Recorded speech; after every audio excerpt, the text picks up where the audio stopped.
මේ මොහොතේ මට හම්බ වෙන පුංචි වීරයෙක්ව. ඉතින් මේට ඉස්සරත් මට හම්බුණා මං හිතන්නේ කළුතරට යනකොට වාද්දුව හෝ පින්වත් හරියේදී. මතකද පුතා? ඉතින් අද අහම්බයක් මේ කොළඹුන්නේ මං හිතන්නේ එතෙක් ඉතලා කිලෝමීටර් 30කට විතර දුරින් අද හම්බුනේ. කියන්න බලන්න අද මොකද මේ පැත්තේ යන්නේ? රේස් එක බලන්න. ඒ කියන්නේ බටකැත්තර අපේ මේ උදේනි තරුණ සංගමෙන් තියෙන රේස් එක බලන්න ආවා. හොඳයි බොහොම හොඳයි. ඔයගොල්ලෝ කවුද පදින්නේ? කවුද අයියා? දුලාජ්. දුලාජ් කියන්නේ පානදුරේ. තව? ඉතින් ඒ කියන්නේ වා ට්‍රේනින් කරනවද? ට්‍රේනින් කරනවා? ලොක් පෙඩල්ද දාන්න? ෂා නියමයි. ඔත අනාගතයක් තියෙනවා. ඉතින් ඔයා පදින්න. ඔයාව අපි කොහොමද දැන් මුණ ගැහෙන්න ඕන අපේ කවුරු හරි කෙනෙක් ඔයාට කතා කරොත් ඔයාව හඳුනන කෙනෙක් ගැන කියන්න අපිට. ඔයාට පණිවිඩයක් දෙන්න.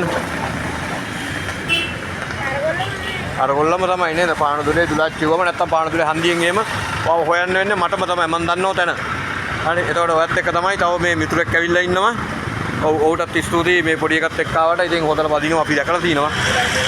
වයස කීයද කිව්වේ? 13 ඉස්කෝලේ? ඉතින් ඔයා දන්නවද පාසල් ශූරතාවයක් තියෙනවා කියලා?